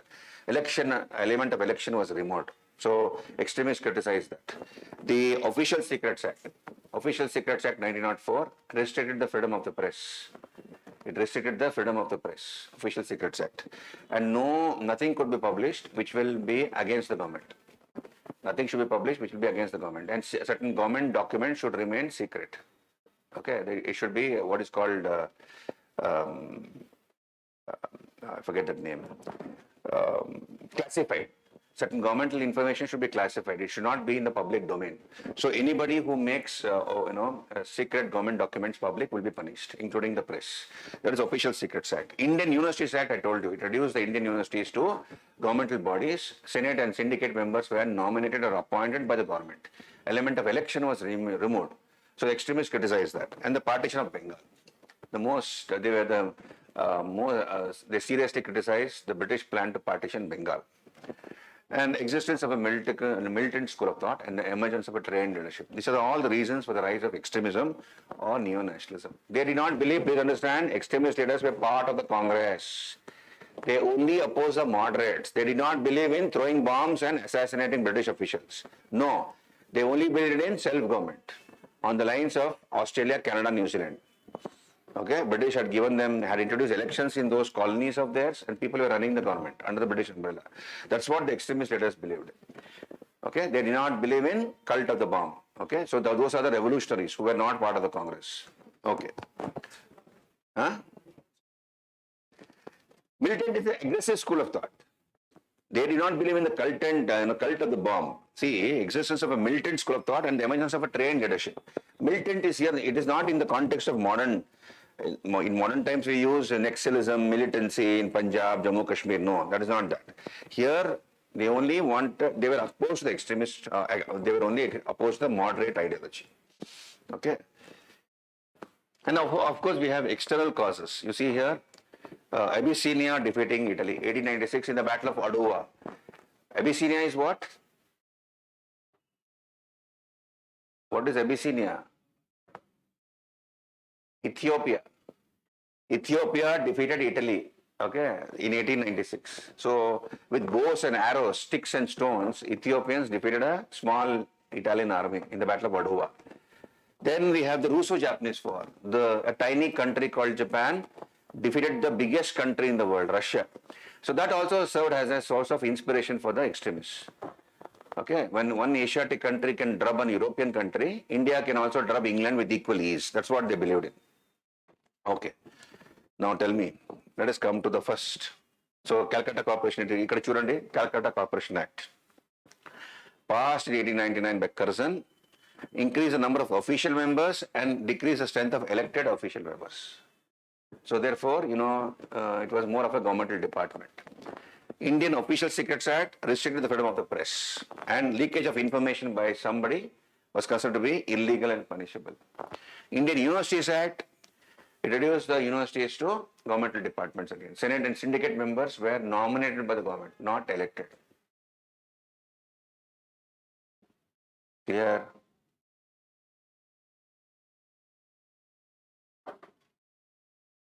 Any doubts here?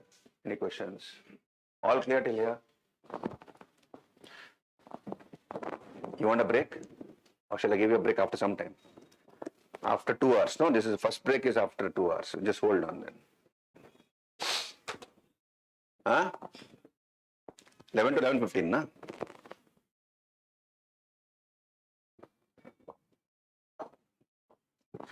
Speed is okay. Any doubts, any questions, any clarifications? You're clear? Extremist leaders? Now let us come to the first important moment. And what I have done is, I have also given regional dimensions to the Swadeshi movement, what all happened in different parts of India, so that you can also answer a mains question. Okay, only those topics which they have highlighted, I have expanded that from my notes, and I have typed. And this will be shared with you. Don't worry. We'll come back here. So here, international influences: Ethiopia's victory over Italy, Boer Wars. Chudandi, what is Boer War? You've done world history. You've done national movement. Boer Wars ante emi? See, South Africa was first colonized by the Dutch, Netherlands, okay? And later, why was South Africa colonized by the Dutch? Because it had a lot of diamonds and gold, diamonds and cobalt in plenty, in a lot of supply it was there. So the Dutch got attracted by the diamonds and gold of South Africa and they colonized South Africa, and the British later snatched away South Africa from the Dutch, okay? Boers are Dutch farmers. They were farmers of Netherlands. And once the British conquered South Africa from the Dutch, the Boers began to fight for their independence. Mahatma Gandhi was in South Africa at that point in time. 1893, he went to South Africa. So during the Boer Wars, you have the Boers fighting against the British. In fact, Mahatma Gandhi supported the British when he was in South Africa. The British won the Boer War, but with heavy reverses. They lost a lot of people in the war against the Boers. So that gave a message that a small group of determined people can also fight against the British. Okay, so here Boer Wars in which British faced reverses. Japan's victory over Russia, 1905. Russo-Japanese War. Then of course you have revolutionary movements in other countries. All these things also led to the rise of the extremist ideology. Okay. Now also the writings of all these people, so Ramakrishna Paramahamsa, Swami Vivekananda, Theosophical Society, Swami Dayananda Saraswati, Arya Samaj, speaking about native pride, traditional cultural values, all these things also inspired the extremists, okay, neo-nationalists like Lal Bal Pal, right. Now let us come to the Swadeshi movement. So there were three groups of extremists. One is the Maharashtra group led by Tilak. Another was the Bengal group led by Aurobindo Ghosh and B.C. Pal, Bipin Chandra Pal. And the third was the Punjab group led by Lala Lajpat Rai. And we have Aurobindo Rai publishing New Lamps for Hold in his magazine called Indu Prakash. Right? And Tilak had his newspapers, Maharatha in English and Kesari in Marathi language. Right. Right. So what is the difference between moderates and extremists? Go through this differences. Moderates consisted of zamindars, upper middle classes in towns. Extremists, educated middle classes, lower middle classes, and had a faith in the capacity of the masses. Moderates, movement should be limited to middle class intelligentsia. They believed in extremist leaders, political connections with Britain would perpetuate British exploitation. And they rejected the providential mission theory. What is providential mission theory? That it is God's grace that Britain is ruling over India. They rejected that theory. So I have given the differences. Okay, go through this. Clear? Hello?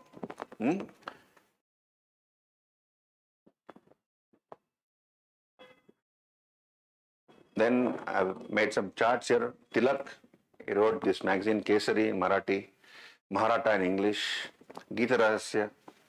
Okay, then Arctic, the home of the Aryans. He also wrote a book called Arctic, the home of the Aryans.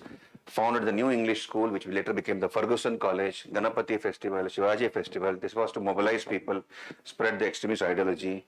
And he criticized he praised the Chapekar brothers for having killed Rand and Ayerst. And he was the one who made this statement. There's no use croaking once a year like a frog.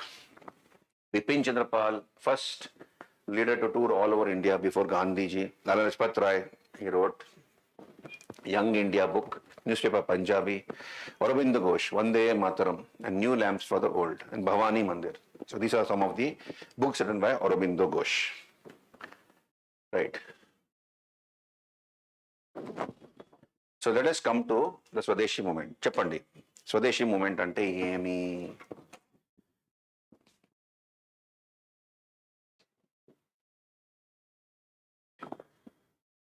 Vande Mataram movement or Swadeshi movement.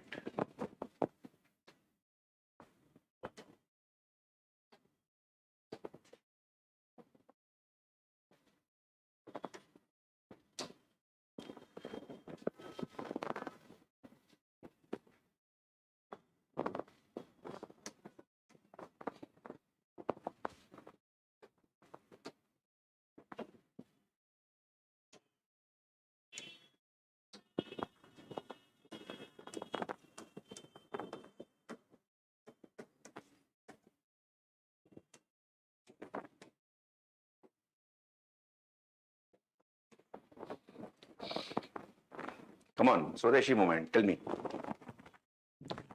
Huh? What is Swadeshi movement? Why did it take place? Tell me that first. Very good. Partition of Bengal. Now, can you expand on this? You're right. Can you expand on that part? Why was Bengal partitioned?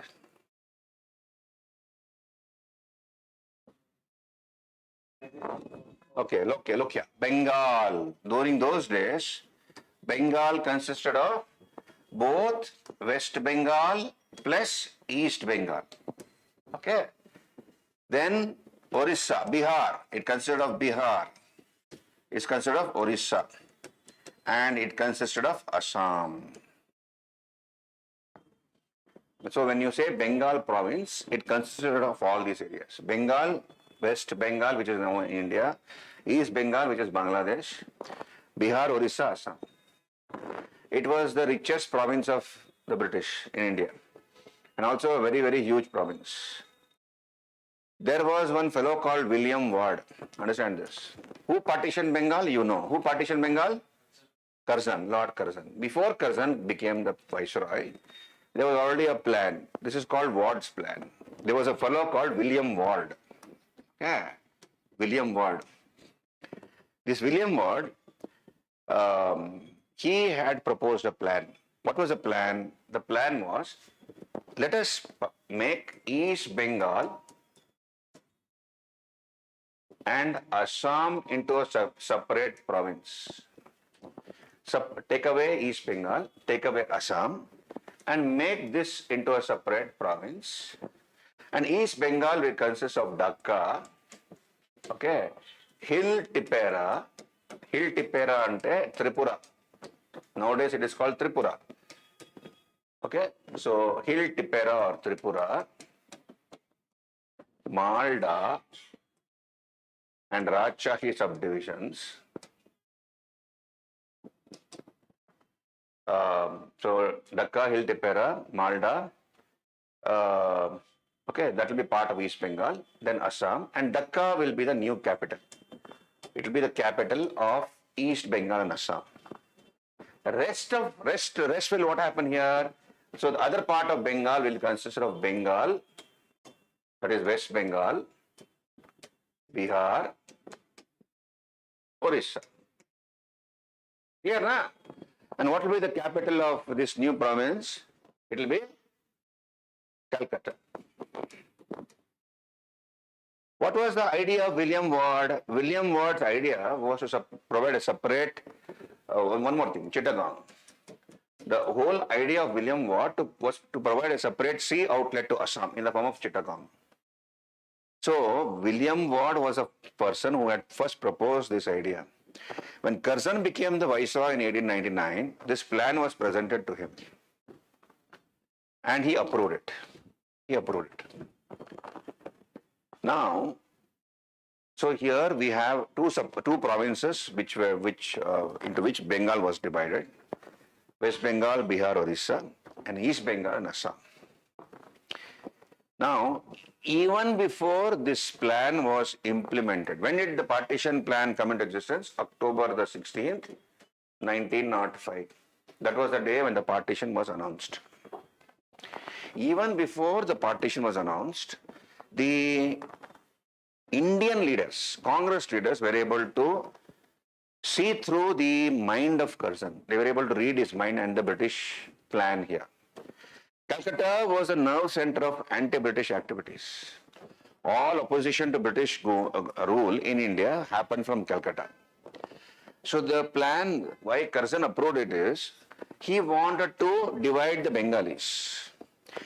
If this Bengal province is partitioned like this, Bengalis will become a minority here. Bengalis will be reduced to a minority. Okay, in Bengal. And in this area, Muslims will become a majority. Hello? Bengalis will be reduced to a minority. And Muslims will be uplifted to a majority here in East Bengal and Assam. So he played the communal card here. He played the communal card and told the Muslims, Curzon, ikkada chudandi, if you support us in this partition of Bengal, Hindus will not ride roughshod over you.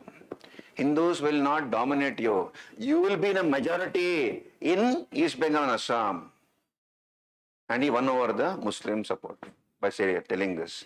At the same time, in one stone he wanted to hit two birds.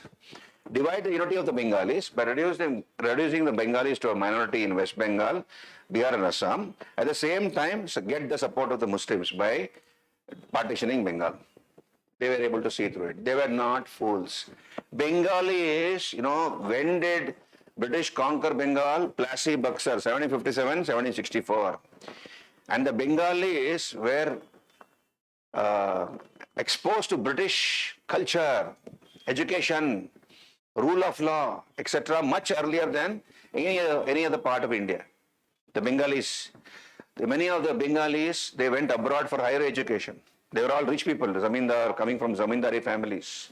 So they went abroad for higher education to England and America, etc. And they were filled with modern Western political ideas, liberty, democracy, rule of law, freedom of the press, etc. They came to know about all these things. They came back and they were able to absorb British rule in this country. And they were the earliest critics of British rule in this country. They began to criticize British policies. So it was the hub, the headquarters of anti-British activities, Calcutta. And Curzon wanted to divide the unity of the Bengalis. At the same time, get the support of the Muslims. This is why he partitioned Bengal. Okay. And even before that, the anti-partition movement started. You see here.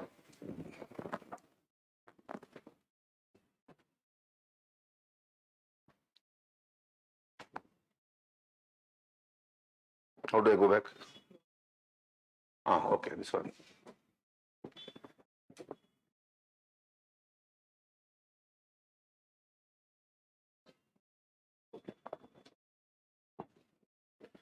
Okay, so wait.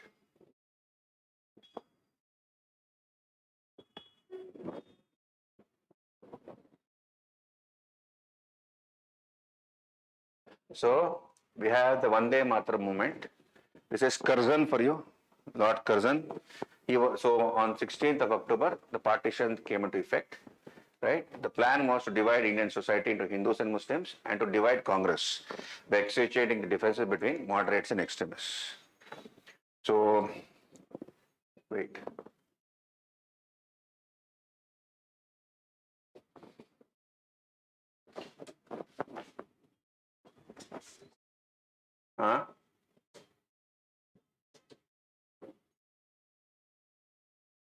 This will be shared with you. What happened to this? It's coming. Here, చూడండి. So I have given you in a detailed manner these three movements: Swadeshi movement on the civil disobedience movement, Quit India movement. So when I come there, I'll shift to this page and we will discuss. ఇక్కడ చూడండి. Okay?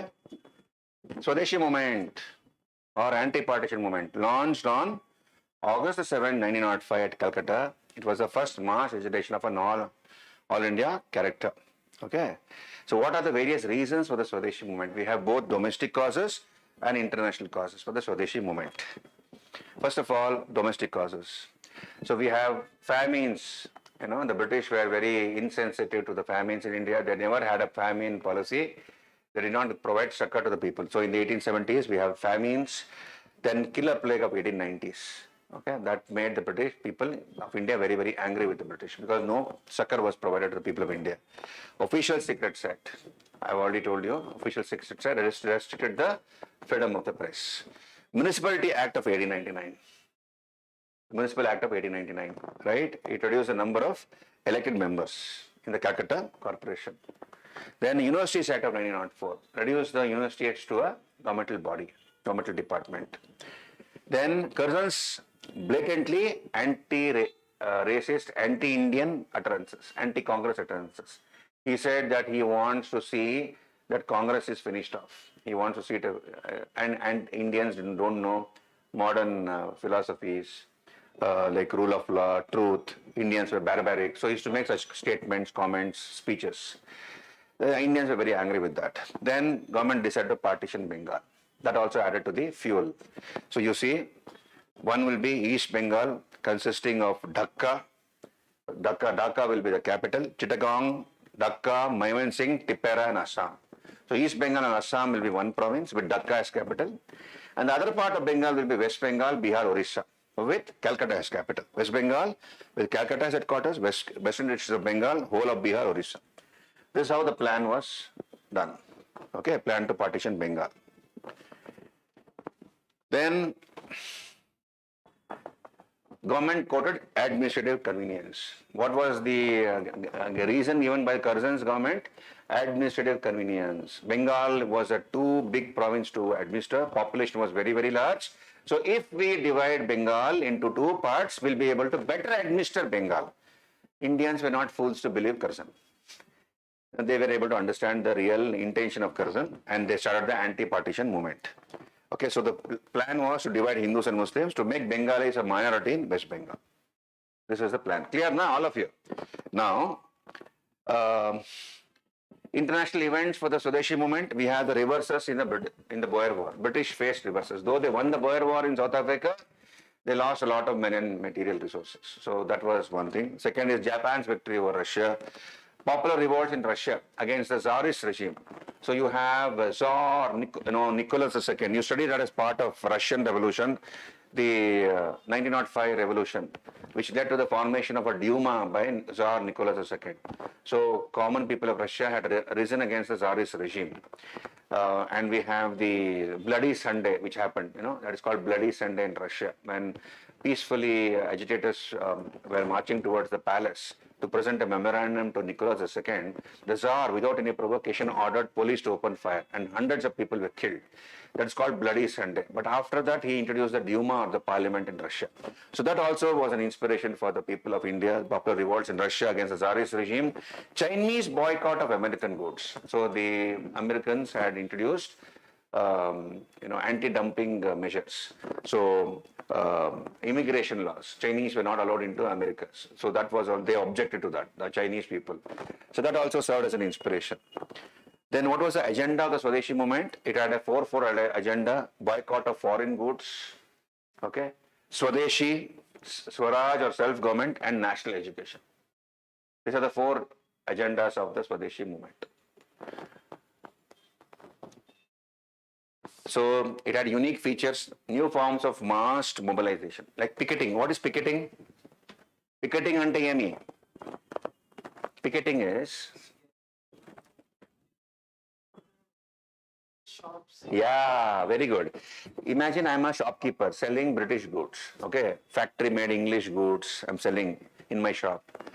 So as part of this Swadeshi movement, you're all the Satyagrahis who are participating in the Swadeshi movement. You are advocating Swadeshi and opposing all Videshi, of foreign goods. So what you will do is, you will not throw stones at me, you will not beat me up. I'm the owner of the shopkeeper. I have opened my shop and selling British goods, cigarettes, okay, foreign clothes, etc., British clothes, etc. You will come and sit in front of my shop. You will not allow anybody to buy anything from my shop. Okay, and I cannot sell anything to anybody. So what will I do? I will close the shop and go away. So peacefully you will, that is called picketing. Very good. So picketing of new forms of mass mobilization, like picketing, hartal. Okay, hartal is peaceful protest. Extended boycott of colleges, courts and titles. Boycott is what? So the strategy was boycott everything British. ఇక్కడ చూడండి, students will boycott English schools and colleges. And as an alternative, so that they don't lose education, you have national schools and colleges opened through vernacular medium. Okay, Tamil, Telugu, Marathi, Pachiyappa College, Chennai, Bengal School of Education, Calcutta. So these schools and colleges were opened. Lawyers and litigants will stop going to courts, English, British courts. So Panchayat will be opened in place of that. People of India will stop using British goods. They will not wear British factory made clothes. They will use hand spun khadi. They will not smoke cigarette. They will smoke bidi. You understand? Local. Or hookah. They will smoke hookah. Whoever wants to smoke, that is. They will smoke hookah. They will not smoke cigarette. So this is called boycott and Swadeshi. So boycott everything British and adopt local Swadeshi. So extended boycott of schools, colleges, titles. They gave up many of the titles. Corps of volunteers, Anushilan Samitis, youth associations were established, Anushilan Samitis, corps of volunteers. Then creative use of popular festivals like Durga Puja, fairs, self-reliance, Atma Shakti, village Gandhian constructive work, working in the villages. Okay, panchayat system, cleaning the roads, wells, etc. Experiments in song, music arts, like particularly in Bengal, like Rabindranath Tagore, Amar Sonar Bangla, which is now the national song of Bangladesh. My Golden Bengal. He was the one who composed Amar Sonar Bangla during the Swadeshi movement. Who? Rabindranath Tagore. Amar Sonar Bangla. My Golden Bengal. And then he ordered for Raksha Bandhan on the day partition was announced. Raksha Bandhan is, he said, you cannot divide the Bengalis. We are like brothers. So he ordered the people of Bengal and people of India to tie Rakhi to each other's wrist. So novel use of festivals. Of course, the famous song of the Swadeshi movement was not Amar Sonar Bangla, but Bande Mataram. Bande Mataram. Bankim Chandra Chatterjee, Chattopadhyay, Bande Mataram, One Motherland. That became the theme song of the movement. That's why it's called Bande Mataram movement also. Okay, and the Bande Mataram has a stature equal to the national anthem of India. Even now, its stature is equal to that. Bande Mataram. So Rajnikant Sen, Vijendra Lal Roy, Mukunda Das, Syed Abu Ahmed, all these people compose songs, paintings, etc. So you have cultural resurgence witnessed during the Swadeshi movement. Then Palli Geet, Janagan, folk songs. Then Thakurmar Jhuli by Dakshina Ranjan Mitra Majumdar. That is called Grandmother's Tale. So he composed, Dakshina Ranjan Mitra Majumdar composed this Thakurmar Jhuli. Then paintings of Abanindranath Tagore, Nandalal Bose. These are all cultural activities during the Swadeshi movement. Then let us look at the regional variations to Swadeshi movement. What happened during the Swadeshi movement in different parts of India? UPSC in the mains or in the prelims can ask you such questions. So I have made a chart here. I have made a list here. Go through it. Bengal. So what happened in Bengal? In 1905, moderate methods were used. Extended boycott was first suggested by K.K. Mitra, Krishna Kumar Mitra in his newspaper Sanjeevani or Sanjeevani. Extended boycott of everything British, suggested first by K.K. Mitra in Sanjeevani. Imaginative use of festivals like Rakhi Bandhan, Durga Puja, etc. Then boycott of government educational institutions. A number of local schools and colleges in vernacular medium were started. When boycott of education institutions, English education institutions, government education institutions happened. So what are the schools? I'll come to that. Then we have CSA, these are the institutions. Picketing against Carlisle Circular. What is Carlisle Circular? So Carlisle Circular is nothing but parents have to give an undertaking to the British authorities that they will not allow their children to participate in the Swadeshi movement and that they will behave themselves properly. Children in schools and colleges should behave themselves properly, not attend the Swadeshi movement and not work against the government. So parents should give an undertaking. So that is picketing against Carlisle Circular of 1905. National education movement, number of local schools and colleges were started. Satish Chandra Mukherjee's Dawn Society, Bengal National College, Bengal National Council of Education. Okay, and then of course labor unrest witnessed in Calcutta, Raniganj, Jamalpur. Samitis of Ashwani Kumar Datta, that is Swadesh Bandhav Samiti, Pulin Dasas, Dhaka Anushilan Samiti. Okay, so two branches of the Anushilan Samiti, one by Ashwani Kumar Datta in Calcutta, the other is Dhaka Anushilan Samiti. Then slow shift towards terrorism, that is Pramata Mitra, Aurobindo Ghosh, Hemachandra Kanango, Balindra Kumar Ghosh, Bhupendranath Datta. Slowly you have some revolutionaries taking to revolutionary terrorism.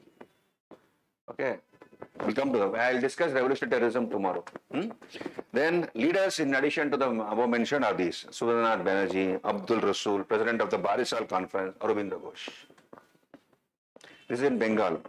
Then what about other places? Punjab, constructive Swadeshi in the fields of banking, insurance, education. Constructive Swadeshi, that is adopting Swadeshi methods like banking. Look, you go and take loans from local money lenders. So money lenders will form an organization. They'll not go to the bank, the British bank, and borrow money. So that is called constructive Swadeshi. Emergence of militant Hindu consciousness.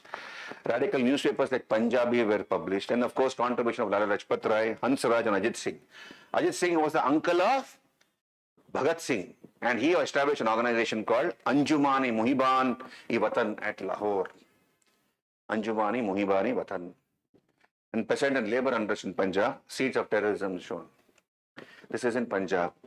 Andhra Pradesh, Bipin Chandrapal's tour in your state, Andhra, student strike, attack on the Kakinada European Club, 1907, Vande Mataram movement, new interest in Telugu language and history. Local leaders in the Swadeshi movement, T. Prakasham, M. Krishna Rao, okay, Patabi Sitaramaya, Konda Venkatapaya.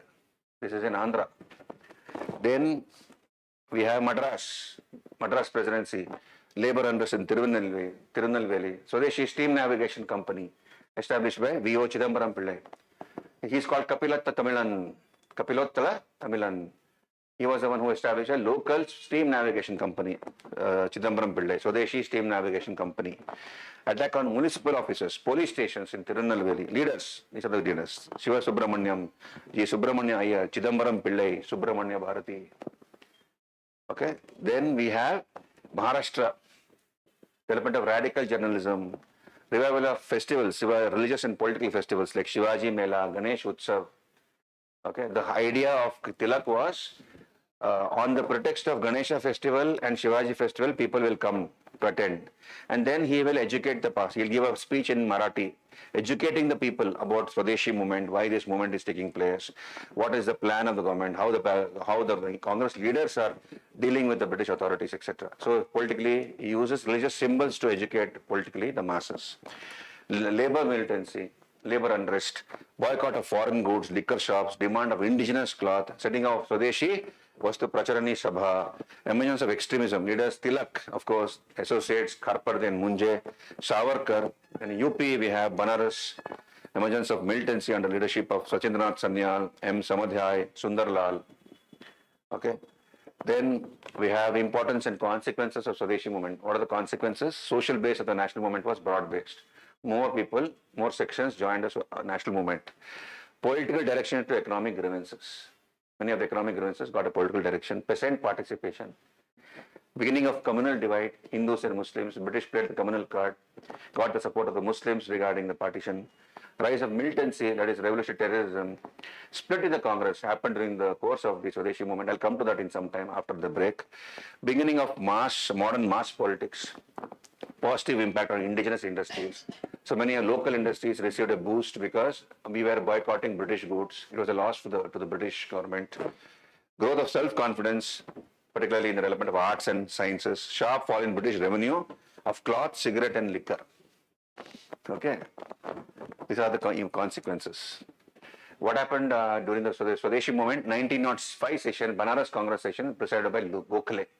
Gokhale was the Congress president, and Congress supported Swadeshi and boycott for Bengal. So what was the plan of the moderates? Moderates wanted to confine the Swadeshi movement only to Bengal. Extremist leaders wanted Swadeshi to be an all-India movement. Okay, that was the differences. So in the Calcutta Congress session presided by Gokhale, Swadeshi and boycott were accepted as strategies, and it should be only confined to Bengal, they say, the moderate leaders. Gokhale was a moderate leader. 1906 Calcutta session, the extremist leaders wanted Tilak to become president. Extremist leaders wanted Tilak to become president, and moderate leaders were against Tilak. Because if Tilak becomes the president, he'll create Galata all over the country. So therefore, there was a opposition to Tilak's presidency in the Calcutta session 1906. As a result, compromise candidate was Dadabhai Naoroji. So Dadabhai Naoroji became the president at the 1906 Calcutta session. And the word Swaraj was incorporated as a Congress demand. Swaraj is self-government. Hello, are you there with me? Then what happened is, we have a liberal government coming to power in England. Liberal party came to power in England. As a result, you have the moderate leaders within the Congress who wanted to remove the two terms, boycott and Swaraj, from the Congress constitution. So they wanted to remove these two demands during the Swadeshi movement. That is boycott and Swadeshi. And that was not liked by the extremist leaders. In 1907, there was a split in the Congress. Hello, all of you. What was the reason for the split, Chappandi?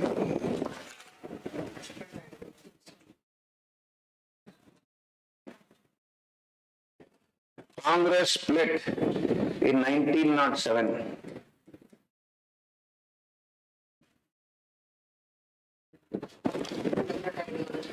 Two different ideologies. Okay. Extremists, moderates. Anything else?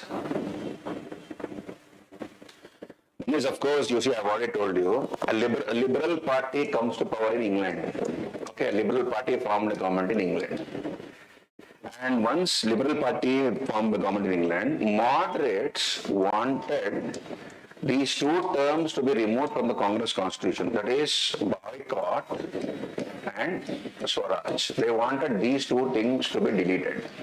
And the extremists were against that. Why you want to delete these two words from the Congress constitution? Something happened in 1907 which led to the split. One is, of course, this part.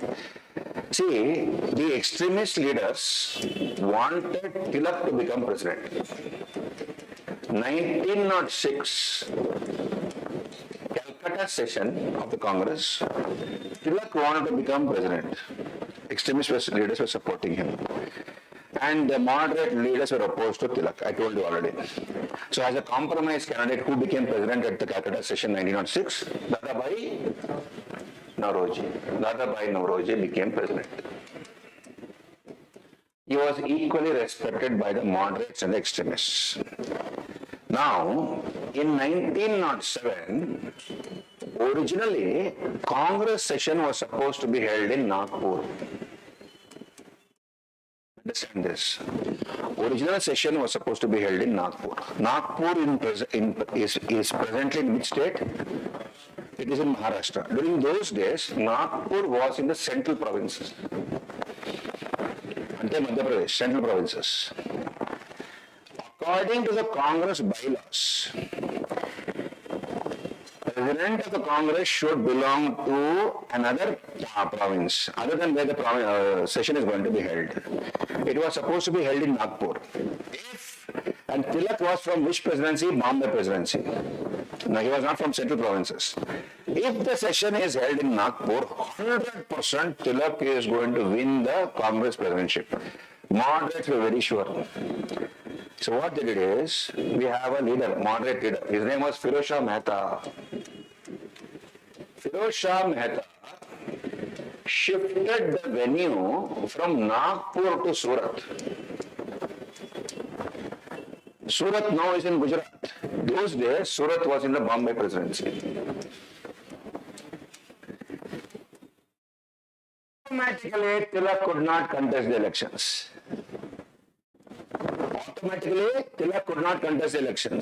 Okay? So, without raising a slogan, without throwing stone, indirectly they hit the bullseye. Automatic disqualification. Tilak cannot contest because the venue has been shifted to Surat, and Surat is within Bombay presidency. According to the Congress bylaws, Congress president should belong to a province other than where the Congress session is going to be held. So extremist leaders had no choice but to support Lala Lajpat Rai as their candidate. Lala Lajpat Rai was the extremist candidate in the presidential elections at Surat. And who was the moderate leader? Rash Bihari Ghosh. Rash Bihari Ghosh was supported by the moderates. In the Surat session, moderates were in a majority in the Congress. They elected Rash Bihari Ghosh. He won the presidential election. And who got defeated? Tilak could not contest. And the moderates kicked out the extremists from the Congress. This is called Surat split. Surat split. Congress split into two parts officially. Who dominated the Congress? Moderates. Extremists were reduced to a minority. And this division in the Congress was intact till 1916. In 1916, Lucknow session took place. Presided by Ambika Charan Majumdar, A.C. Majumdar. Annie Besant was very, very instrumental in seeing that extremists are part of the Congress. So Annie Besant kept on telling you fellows, why are you fighting amongst yourselves? Moderate extremists, join together and fight the British together. So Annie Besant convinced the moderates to allow the extremists back into the Congress. And two staunch Congress leaders, moderate leaders had died. Gokhale had died by that time. Firoz Shah Mehta also had died. And therefore, extremists were invited back into the Congress at the Lucknow session. Congress again became one. So it split in 1907 and it became one again in 1916. Okay, you take a break and then come back. Take 15 minutes break and then continue the story. Are you able to catch me here? Okay, we'll go. Yeah, and come back.